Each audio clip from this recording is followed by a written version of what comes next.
Welcome. My name is Ashley Rowley, and you may be a little bit confused because this is Jake's channel, but today I am taking over. So Jake has been doing this excellent series called The Decks That Made Us, where he asks somebody to come in and explain one of the very first decks that they made, or just a deck that they feel like really defined the way that they play Magic the Gathering and their relationship with Magic the Gathering. And I felt like it was only fair to ask Jake to participate in this also. Now, he doesn't have a say. I have a mic right here, and I'm going to call him, and hopefully he'll play a game of Magic with me. I've grabbed two kind of older decks, one of his oldest decks and one of the ones that I know means a lot to him. And we're going to talk about it today. So let's get him in here. Jake? Can you come here a minute? Hi. Hello. Here's your microphone. Do you want to play a game of Magic with me? I would love to play a game of Magic with you. Great. Do you want to talk about yourself? I love talking about myself. Perfect. All right, so I've grabbed two decks here. Cool. And I know one of them is kind of your OG favorite deck. Do you want to tell us a little bit about maybe like very, very beginning, like what drew you to this deck and why this deck? Yeah, sure. Maybe start by telling us what it is. So this is my elf deck, and right now it's Legacy Elves. But it's been a bunch of things over the years. Mm-hmm. And this is my pet deck, and it is not super competitive in Legacy, but that's kind of a failure of my own making, as it contains every single win condition from the different iterations of the deck. Okay. So it has a Craterhoof Behemoth, it has a Coat of Arms, but it also has Ritual of Subdual, which is a weird old card, and then it also has an Imricrul the Aeon's Torn. And they kind of represent different points in my journey with Magic. And over time the deck's changed a lot. Mm-hmm. And I think I first built it in 2001. So it's been around for a bit. Yeah, so it's a special one. Yeah. Yeah, it grew with it's really you. Fun. Grew with you. So it's an Elves deck, yeah? Yes, it's Elves. Would you say that Elves is your favorite creature type? Yes, Elves is my favorite creature type. I've been through this. My second favorite creature type is Rebels, and my third favorite creature type is Griffins, that are also lands. Awesome. So would you say that this deck is really what made Elves stand out to you as your favorite creature type? Weirdly, no. Okay. I'd say that Elves were my favorite creature type before building this deck. Okay. And it was because I started playing Magic back in 1999, and I started getting into it pretty quickly. Mm-hmm. And that summer at a Boy Scout camp, everyone had Magic decks with them. And one of the guys... This is what I know about Boy Scouts. Yes, they all have Magic decks. What Boy Scouts do is they play Magic. It's the reality. Mm-hmm. And one of them had an elf deck that was just ridiculous. It was like a turn 1 Llanowar Elf, turn 2 Quirion Ranger, Fyndhorn Elf, bounce a forest, replay it, tap 2 Priest of Titania, and then turn 3 2 more elves and a Coat of Arms, swing for the win. Just lightning fast. Could not deal with it, and he just swept every single table for the entire summer with it. It was like an old 40 card deck. He was kind of an old school player. But yes, that really ignited an interest in building an elf deck. And obviously mine's very different construction than what that was, but that really kind of inspired me to build it initially. Yeah. Okay, very cool. Mm-hmm. Yeah. So what are you going to be running today? That is a good question. I grabbed a 60-card deck, I hope. Yes. What is this? So this is my pre-modern Aluren deck. Okay. It still has some other stuff in it. It had dreams of being a Legacy deck. Sure. So it might actually be a reasonable matchup. Mine is sub-Legacy and yours is above pre-modern. But sick. Yeah. So we'll meet in the middle somewhere. It should be a lot of fun. Sick. So we are playing Sword of Kitchen Table. Sword of Kitchen Table, yeah.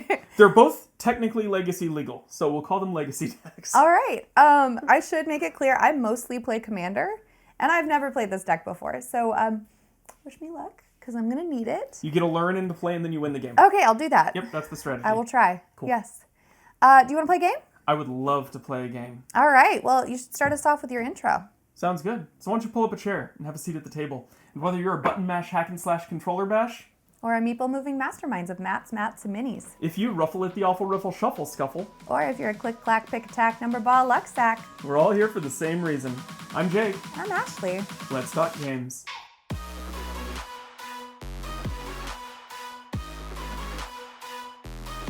This, any player may play a creature card with total casting cost 3 or less. Yeah. So this Do you want allows to you. record this? I'm I think recording. it's funny. Oh, I'm you recording, are? Okay, yeah. cool. So this lets you play a creature card, total casting cost 3 or less. I'm assuming that's part of the win Your whole deck condition? is Okay. mana cost 3 or less.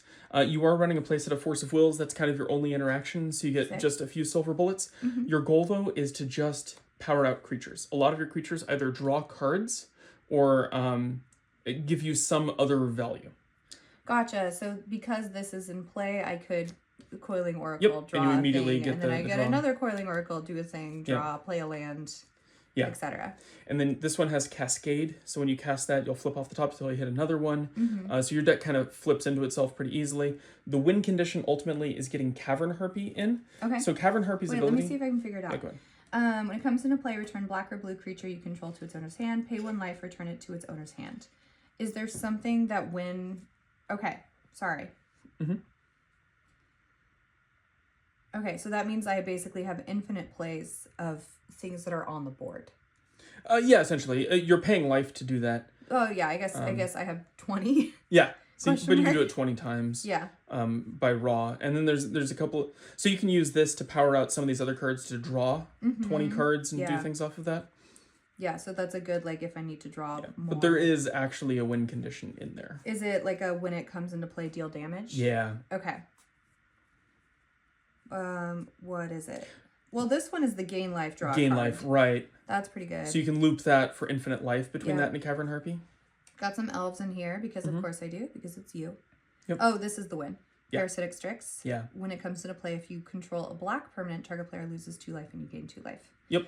Nice. Okay. Yeah. So then you just kind of you bounce these. The other thing that Alurin does is it allows you to play it at instant speed.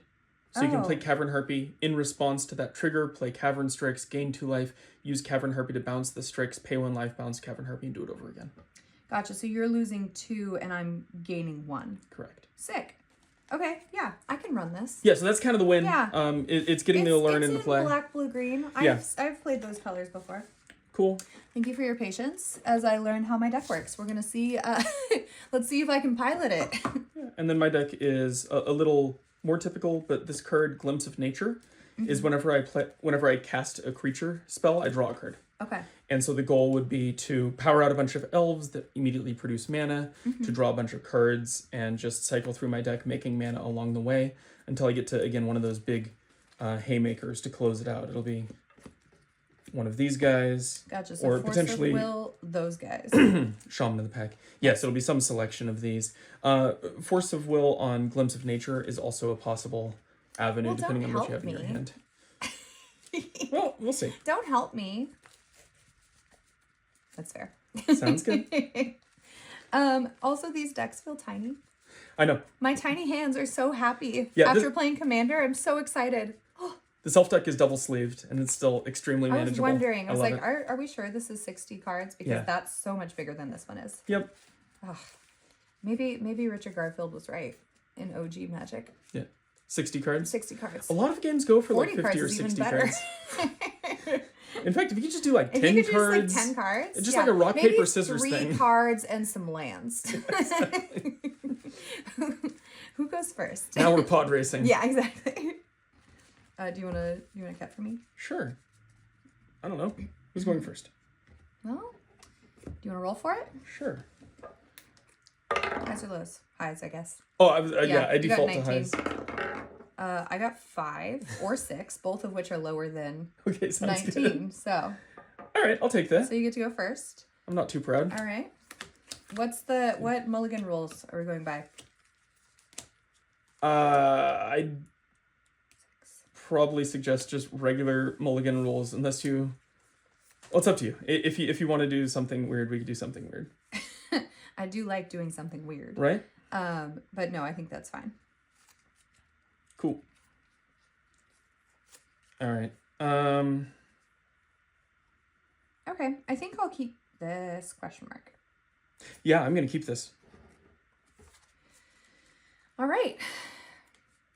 Should I show my hand? Sure. Look at my It does a beautiful pretty good hand. job of seeing from the top down. Okay. But, yeah, it'll be an interesting game. Yeah. You ready? Yeah. So I'm going to go first on this? Mm-hmm. Sounds good. I'm going to play a Windswept Heath. And I'm going to crack it and go grab an Overgrown Tomb. So that's going to come to play untapped at 17. And I'm going to tap that to play a Nettle Sentinel, which is a 2/2. Okay. Go ahead. What does it do? It doesn't untap during untap step. Whenever you play a green spell, you can untap it. Yeah, it only untaps when I cast green spells. I mean, I guess that's cool. Oh, it's very cool. I'm afraid. Big fan of Nettle Sentinel. I'm afraid. Okay. Go ahead. My turn? Yeah. I'm going second, so I will draw. Oh, that's sick. Sorry, I'm like seeing all these cards for the first time. Oh, totally. Okay, I'm gonna play Temple of Malady. Nice. When it enters, I get to scry. Is that top or bottom? Yep. Okay. And I'm gonna pass turn. Okay. Would you like to cut? Yes. Awesome. This one is special on the bottom, right there. Oh, this is what you're giving me? Yeah, I'm giving Let's you see. that one. Let's see what we... Was it good? Very good. Show the people. Very good. I did. Show the people. They got it. Mm-hmm. The people must know. The people must know Yeah. Are you going to ask any questions? about you. Yeah. Oh, Or yeah, just I about should do whatever. that. I'm going to attack you for 2. Sorry, I really like playing This is Magic. your show. You This can is do my whatever show. you want. I can do what I want. You said we were going to play Magic, so We are I'm gonna good play just playing Magic. That's true. I will ask you questions. So you told us a little bit about how you were introduced to elves. Do you want to tell us how you were introduced to magic in general? Sure. Yeah, so I'm going to take the 2. Sounds good. In the video with Dean, when this comes to play, I draw a card, and I'm going to untap Nettle Sentinel. Go ahead. I said that we started playing in 1999, but the first time I actually played Magic was in 1997, and it was when Urza's Block was coming out. And I remember getting absolutely destroyed by an enchantment deck while I was kind of just still learning the game. And I was using a like mono green monkeys deck. And it was not even remotely a close game. I didn't know monkeys were a creature type. Yeah, they had apes in Urza's okay. Saga. I think everything's become a monkey now. Okay. But it's a... Was it ever viable? No. Okay. Super no. Okay. And so I just remember, again, getting absolutely destroyed. And it wasn't close. It was a rough game.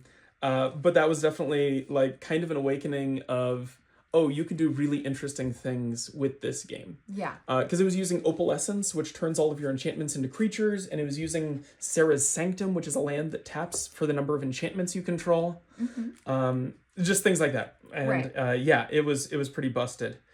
Let's pay 1, and I'm going to play a Heritage Druid. So I can tap 3 creatures to add 3 mana to my mana pool. Okay. Then I am going to tap for 3 mana and use 2 of it, I think. I don't know if I have a good way to do this. This might be a dumb question. Yeah. Does it have... Oh, it's tap 3 untapped creatures, so it gets around haste. It does get That's around gross. haste. Yeah, so Okay. as I play more stuff, I can continue to tap and untap things. That's really gross. Yeah, because of this. Oh, that's crazy. This is where my somewhat inexperience with the deck is going to show a little bit. So doing some math here, if I go...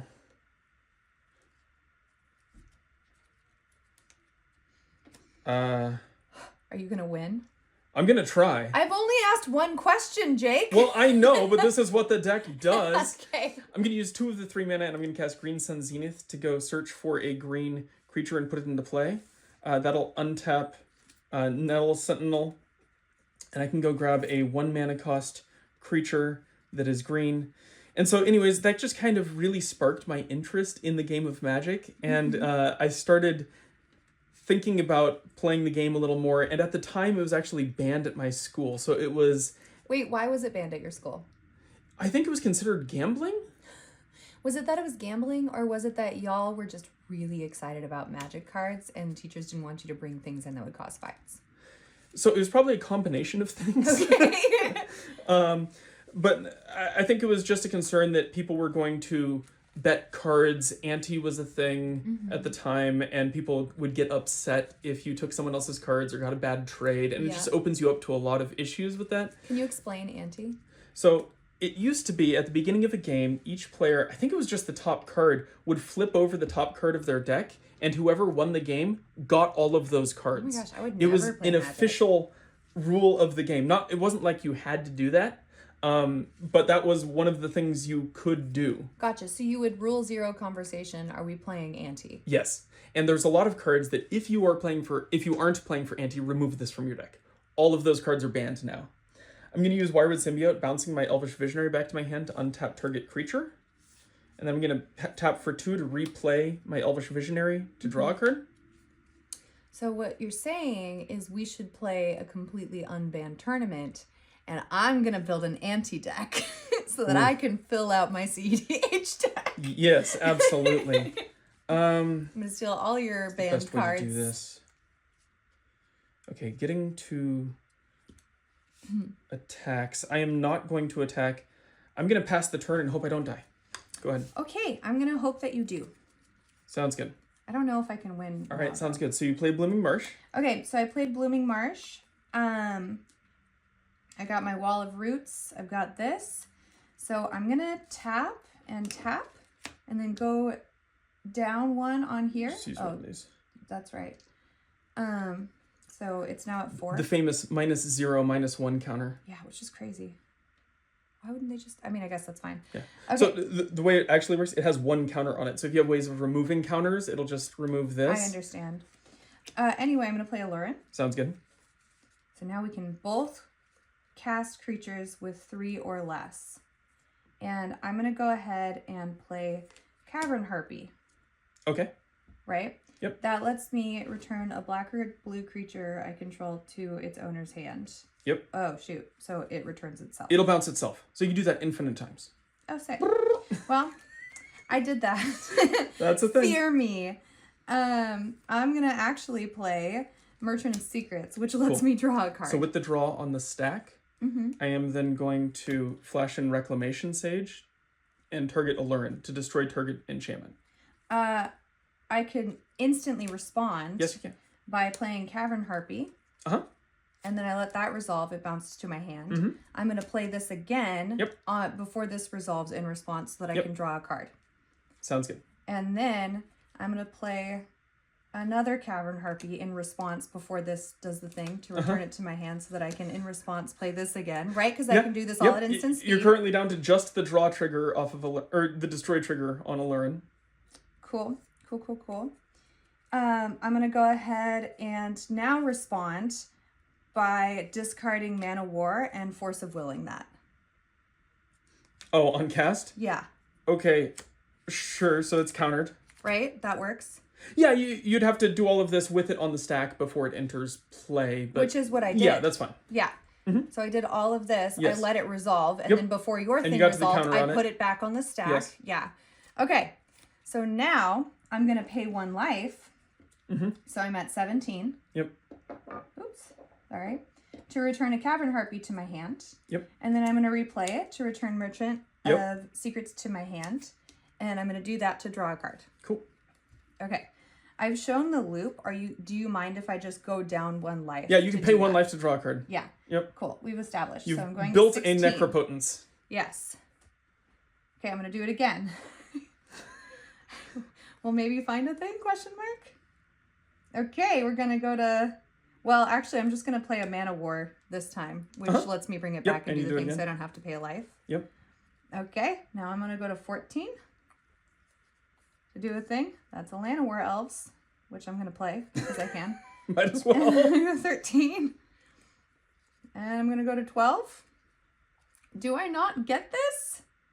Okay, I'm going to just go, I'm going to play it and return to hand. You probably have it. I might.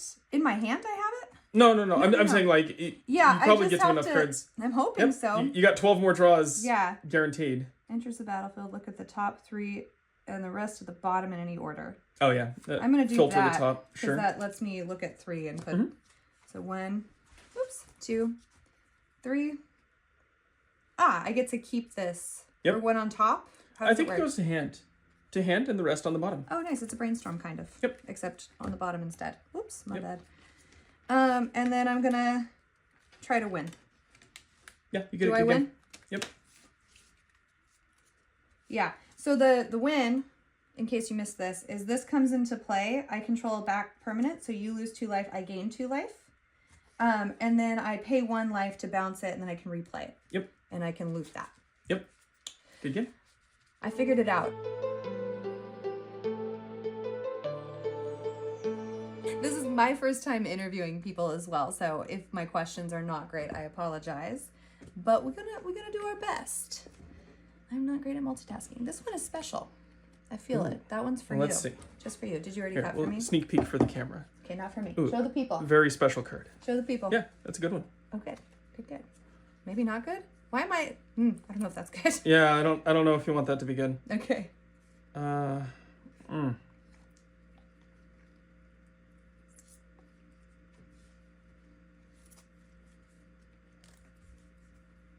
Yeah, I think that goes places. I think I need to mulligan.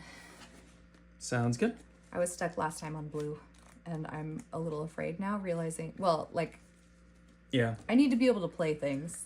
I'm realizing I haven't played this deck in so long. The lines are really wonky in this elf deck. Because a lot of combo decks are like piece A plus piece B equals win. Yeah. And this doesn't do that. This is like a Rube Goldberg machine of I need these 6 things to happen in order, and I have other paths I can take. But yeah, it's a little bit messy. Okay. So we heard a little bit about how you became interested in this deck and kind of a little bit about how you were interested in Magic.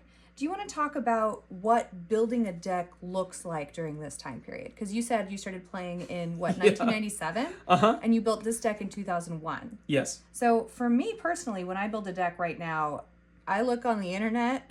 Right. And I'm like, what cards are available? Let me figure out what cards are available. So what did it look like for you putting this deck together?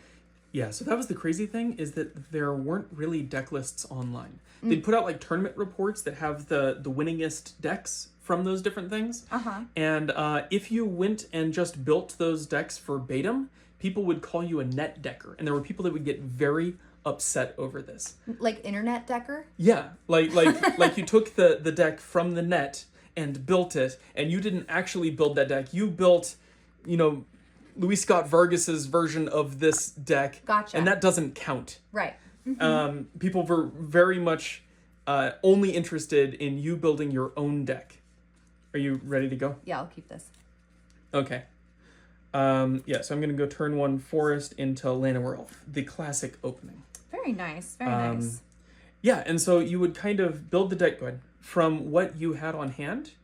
And so a lot of people that were building competitive decks, the only real way to do that is to like buy a booster box from those sets and have friends that also bought booster boxes from those sets, and then kind of trade cards to get to a cohesive deck strategy between all of you. Each of you pick like a color or a specific thing.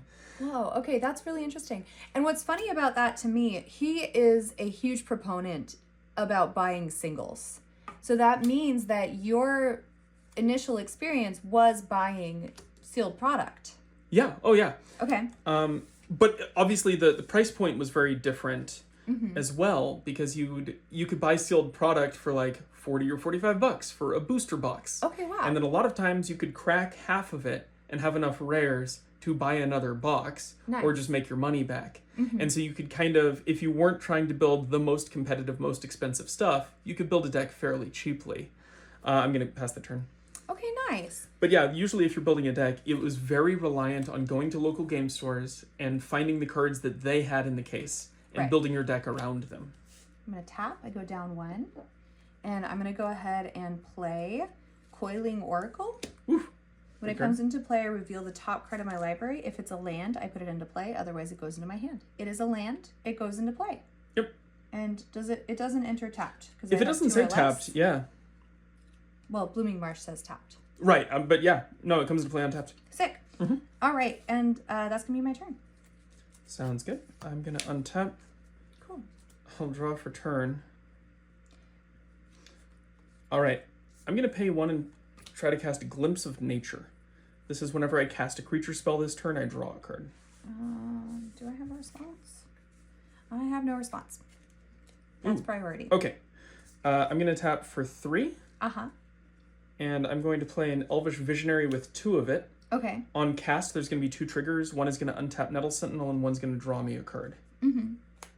And then, when this comes into play, it's going to draw me a card. Okay. I still have 1 mana floating from that cast. Yes. And I'm going to use that to play another Nettle Sentinel. Okay. I'm going to draw a card from Glimpse of Nature. Wow. And then I will tap these 3 for 3 mana. And use 1 of that 3 mana to play a Birchlore Rangers. On cast, it's going to untap these and draw me a card. Where's an Orcish Bowmaster when you need it? Oh yeah, Orcish Bowmasters is not a great day for this deck. Tap that to add 3 more mana, so I have 5. I'm going to cast a Quirion Ranger to go down to 4 and draw a card. Then I'm going to tap these 3 for 7 and use 2 of that, so I go back down to 5 to cast Elvish Visionary, which again is going to draw me a card and untap those things, so I draw 2 off of that. Out of that 5 mana I have floating, I'm going to play a second Glimpse of Nature. So now I'm drawing 2 cards per cast. I'm going to tap this to go up to 7, cast Quirion Ranger, going down to 6, and I'm going to draw 2. I'm going to then tap these for 3, going to 9, cast Heritage Druid to draw 2 more. Going to 8 plus 3 is 11. I'm going to cast a regular Glimpse of Nature again, so I'm drawing 3 per, and I have 10 mana floating. I'm going to cast a Llanowar Elves, drawing 3. Go to 12 mana, and I'm going to cast an Elvish Visionary to draw 4. And then a third Nettle Sentinel to draw 3. I am now up to 16 mana, 18 mana because I pay 1 on that, 21 mana, I'm going to draw 3, and I'm going to cast Emrakul the Aeon's Torn. When I cast this, I take an extra turn. Oh my goodness. Okay. And then I'm going to untap and attack with everything. And I lose. Good game. That deck is terrifying. Okay. So I need a response or I lose. Yeah, so the counter is probably Glimpse of Nature. The first glimpse. The first Glimpse of Nature. And the second and the third if I have it. But yeah. Man, very nice, very nice. So that's the big win. But yeah, so when you're building a deck, back then, the consistency, everyone thinks of 60 card Magic as a lot of 4-ofs. If you were lucky. Okay, You'd have like 4 of each common and then maybe a couple of uncommons. But for the most part, it was toolboxy unless you started getting really competitive. What's funny though is that changed kind of in the early 2000s when eBay became a thing. Okay, so there were no like storefronts, but now you could buy things from people on the internet. But the crazy thing about eBay is people were bad at selling product. Okay. Because a lot of people, again, would crack boxes and use that to kind of build their decks and find the stuff with their LGS or whatever. And then eBay would just be lots of cards. You would just buy like 200 green cards and it would be random. And I remember I bought a white lot that had 4-ofs of almost every rebel. In Mercadian Masks, and I was like, oh, this is amazing. I can finally build the Rebel deck that I've wanted to build. And so I put that together, and it was using things like Jandor's Saddlebags, which is an old card that you pay mana into it and tap it to untap target creature, so you could like theoretically activate your Rebels multiple times in a turn. Halo Fountain is just head and shoulders better than that, just amazing card. And so the power levels of these cards were wildly varied. And some of them were just actually bad. I remember I bought a blue lot, and it came with, I don't know the exact number, but it was over 20 copies of a card called Mersine. Okay. What does Mersine do? I honestly don't know. I think it gives -1/-0 counters on a creature, and it's like an aura. So it's not good. The picture is like a net catching a merfolk. And I think it actually had a few different art of it. All I know is that I've used it as the backing for rebacking proxy Magic cards. Just because I had so many copies of them. If I wanted to make a proxy of an old card, I would use that as the back because it had the Fallen Empire's shade on the back of the card rather than the modern Magic shade. Very cool. This is playable. I will keep it. I remember you were telling me one story about, I don't know if it was this deck, but you were building a deck and you were looking for specific cards and you were on a road trip with your family. Do you know the story I'm talking about? Yeah, so that was when I was trying to find Coat of Arms. Oh, okay. Because, like, again, commons you could pretty easily get 4 ofs. Right. I'm going to keep this if you want to go. Yeah. But your uncommons and rares were a little tougher. And one of the rares, again, after seeing that elf deck just completely destroy me, I needed to find Coat of Arms because I wanted 4 of it because I was building an elf deck. Nettle Sentinel, go. At the end of your turn, brainstorm. Yeah, cool. And so you would have to find these at local game stores because I didn't know anybody who played Exodus or opened boxes of Exodus because that was 3 years before I even started playing the game. Right. And so finding those Coat of Arms was a chore. I found 4 different Coat of Arms from 3 different shops, and one of them was in the state of Colorado. We were on a road trip. Oh, yikes. Okay. Untap. I will draw for turn. But yeah, I was able to find that eventually. Very kind of your parents to stop on a road trip so you could go to a Magic store. Yeah, no, my parents have always been parents are very awesome. supportive of my hobbies, They are which awesome. I very much appreciate. I can't attack into the wall. That really decreases the amount of pressure I can apply here. Perfect. Yeah. Is this the right play? We can kind of grab that and use it to do that.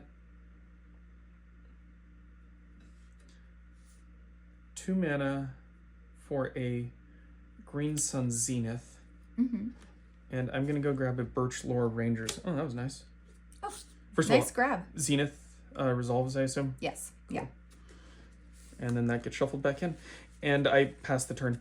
But yeah, so you'd kind of just cobble together decks from what you were able to find. And I think it wasn't until like 2004 that Card Kingdom and Star City Games started selling individual cards. And then it became a lot more acceptable to have, you know, decks copied from online. Mm-hmm.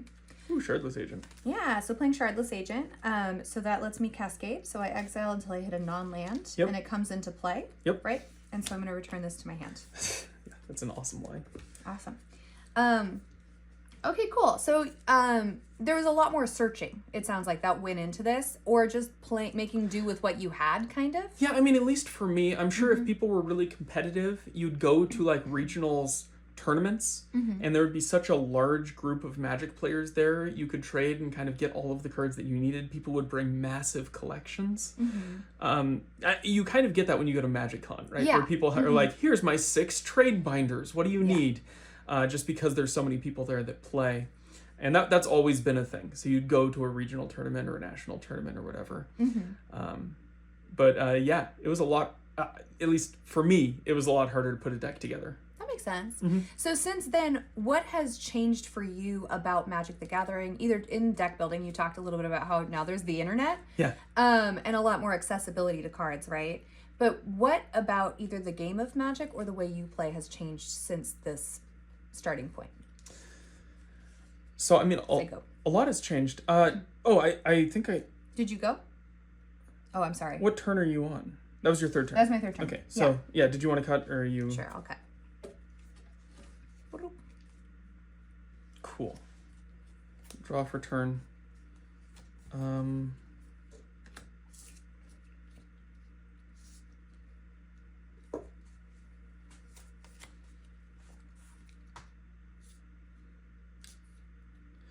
going to tap these 2 for 1 mana. Use the second mana, I'm going to cast an Elvish Visionary, which is going to untap my Nettle Sentinel and I draw a card. Nice. I think I just passed the turn. Go ahead. Nice. Okay. But yeah, I think that's probably the biggest thing that changed was the accessibility to cards. It changed my deck building a bit, but I've always been a fan of building in paper. Sure. So with access to cards, it changed the way that I buy cards from, as long as I'm buying one of these, I might as well buy 4 of them. Right. And, oh, it's that one. It's not a Coiling Oracle. Yep. Okay. Oh. Oh. Oh. Oh, no. Oh, no. Has to be less than. Oh. Okay. Another one. Again. Well, that comes back to my hand. And let's go to the bottom. Oh, no, do they get exiled? On Cascade, it's bottom. Oh, it's bottom. You're right. Unfortunate. Mm-hmm. Okay. So I started acquiring bloat in a much bigger way. But it did allow me a lot of flexibility when building 60 card decks, because all of a sudden I'd have a full playset of Wild Mongrels if I wanted to build Madness. I'd have a full playset of some of these more esoteric rare cards. One of the weirder ones, I have like 8 copies of Rhystic Study. Oh my gosh. Which has been excellent. Wow, yeah. Because it came out in Prophecies. It was a common. There was a million of them out there. And it was like, if I'm going to buy one, I'll buy everything that LGS has. So when I was building my CEDH deck, I was like, man, I could really use a Rhystic Study. And Jake was like, oh, yeah, okay. And just like ran up to his like squirreled away magic collection, just pulled out 2 and was like, which print do you like better? Yeah. No, but I have Rhystic Studies. The other weird one is Time Spiral. They were banned in every format, basically. So I got a playset of them for, I think, $3 each. Wow, okay. I bought a playset of Grim Monoliths for like $5 or $6 each. The price on cards has not always been driven by Commander. Right. And if it's not playable in Standard or Extended, nobody plays the older formats. So a lot of those cards are cheap. The only expensive stuff is the actual power. Cool. That's changed. Yeah. So, okay, looking at your collection, you have these baller cards. What is your favorite trade that you've ever made? Favorite trade that I've ever made? Or like best trade. Like the one that felt good to you, I guess. So a lot of times I'm more concerned about trading being fair than other people. So I've never had a trade where I came out really, really far ahead. Right, yeah. I think one of the trades that I was really excited on at the time, but looking back, I'm kind of sad that I did it, was I traded a Magistrate's Scepter. Okay. Which was a cool, weird, old artifact that can give you extra turns once every 4 turns. Right. It's okay. Yeah. It's not a great card. I traded it for a playset of the Blood Knight. They had the White Knight and the Black Knight. They made a red version of that called the Blood Knight, but there was a full art version of it with custom art. And it was the first time they did the, I don't have it in my hand. I have a card in my deck that has that style, where it's full art with the text just floating without a box around it. I thought that was so cool. And it's really clean because all it has is just first strike protection from white, or the only words in the middle of where the text box would be. That's really nice, yeah. Oh, it's really cool looking. But that playset of Blood Knights. Are you done after that? I am done, okay.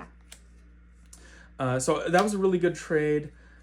Just a couple years ago at MagicCon, I did my first trade for a dual land. I traded, I think it was a City of Traders and a couple of other cards for a Bayou and a couple of other cards. And the Bayou was a little dinged up. And the City of Traders had a little bit of wear across the top because it's been played in sleeve for 15 years. Yeah. But yeah, that was a really cool opportunity to get one of those cards that I desperately needed, because I do not have any other dual lands at present. Yeah. Do you have other cards on the reserve list? I have a lot of cards on the reserve list. And a lot of the cards on the reserve list, people have this perception that reserve list cards are crazy expensive. They're not. Okay. There's a card called Breath Stealer's Crypt, and I love it. It's a 4 mana cost black-blue enchantment, and it forces both players to reveal every card they draw. Right. And if it's a creature card, they lose 3 life. So you're like, okay, cool. It's a good anti-creature card to throw in a deck. No, it doesn't matter. Yeah. 3 life it's good incidental damage, but you see every card every person draws. If you're running a control deck, you're like, that's a threat, that's a threat. And you have full information of the entire board. It's an amazing card to have in play. Yeah, especially if you're a blue player. I'm casting Glimpse of Nature. Whenever I cast a creature spell, I draw a card. I don't think I have a response. Yeah. Cool. Good. I'm going to tap Nettle Sentinel and my Elvish Visionary, and I'm going to cast a Wirewood Symbiote. Okay. On cast, it's going to untap Nettle Sentinel, and I draw a card. Then I'm going to... So you're doing this in response to it coming into play? Or no, you can. That's not a. Sorry, I misread it. It's return, but that's like a. Not when it comes into play. That's a you may return it to its hand. Yeah, correct. Cool. Yeah, so then what I'm going to do is tap these 2 for 1 mana. And I'm going to bounce my Elvish Visionary back to my hand to untap my Birchlore Rangers. And I'm going to feed 1 more mana into this to recast Elvish Visionary, which will untap Nettle Sentinel, and I'm going to draw a card from that, and draw a card from that entering the battlefield. Right. Then I'm going to tap these 2 for a mana, and I'm going to cast a second Wirewood Symbiote. Just going to draw me a card. I'm going to tap both of these for 1 mana, return this to my hand using the other symbiote to untap this, and I have to feed 1 mana into this. I'm slowly bleeding out on mana, which is not ideal here. Okay. So it enters, you draw 2 cards. Yeah, so I draw 1 on cast, and then I draw 1 on entering the battlefield. Oh my gosh. I'm in trouble, maybe, sort of. I'm in an awkward position at the very least. I'm going to tap these 2 for 1 mana. And feed another mana into this. And I'm going to play an Elvish Visionary, which will untap my Nettle Sentinel. I'm going to draw 2 cards. Then I'm going to tap these 2 for 1 mana. And I'm going to play a Nettle Sentinel, which will untap Nettle Sentinel, and I draw a card. I'm going to tap these 2 for 1 mana and play a Llanowar Elves and draw a card. I'm going to tap these 2 for 1 mana and play a Heritage Druid and draw a card. Okay. Have you caught up on mana now? It looks like you have, yes? Yeah, I'm currently at 0 mana floating, but this is going to probably get pretty bad here. Tap for 3 mana. Use 1 of it to play a Quirion Ranger. Draw a card, so I have 2 mana floating, 4 mana floating, and then that's 7 mana.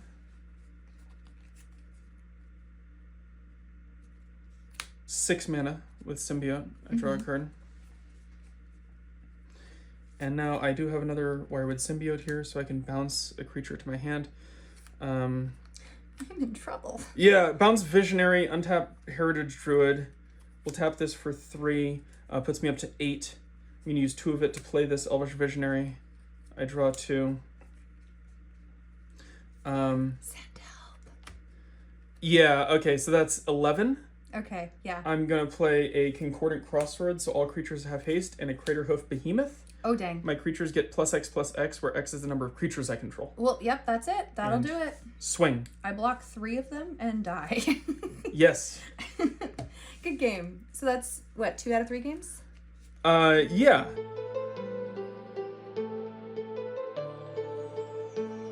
So Cool. good games. Good games. Good I games. have lost, Yep. alas.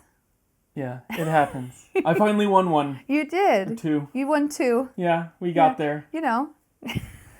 Those were fun, though. Yeah, they That were was cool. super The fun. decks seem to be fairly evenly matched. They're both combo decks, so it's kind of... It's just kind of who goes off first. Yeah, if the slash deck doesn't do win, you it have doesn't- the answer? Yeah. Yeah. Yeah. But no, that was cool. No, that was super fun. great. Thanks for playing. Yeah, thank So you. I have 2 more questions for you. Okay. So we talked about kind of your personal history in Magic. Yeah. I want to know what got you from playing in Magic to being a content creator for Magic the Gathering. Yeah, so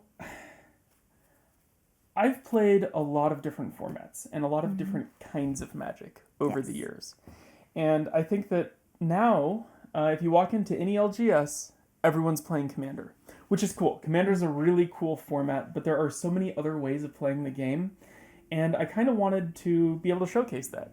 Show off some of the weird kitchen table stuff. I don't want to be focused too much on the competitive side of things. Okay. It's really easy to be just like, here's the standard meta, here are the decks that are really performing well. You can look all of that up online, but there's not a lot of the weirder esoteric stuff, other ways of playing Commander, other restrictions you can put on it, different themes you can do. Magic's a really flexible rules set, and so I wanted to be able to highlight all of the unique things about Magic that kind of set it apart and make it a game that I really enjoy personally. I love that. Yeah. All right. So before we close out today, if you were to talk to somebody who is a new player or maybe somebody where Magic just hasn't really clicked with them yet, Sure. what would your advice be? So anytime I'm introducing somebody to magic, Yes. I ask one question: How would you kill a dragon? How would you kill a dragon? That's a great question. Because I think people take a lot of different approaches. Or maybe how would you defeat a dragon? Mine is 'Cause with a there's sword. Yeah, there's a lot of people that are just like, well, I wouldn't really kill the dragon. I'd probably try to talk it out of it and try to, redirect whatever. But you get a feel for how they like to approach problems and how they want to play games.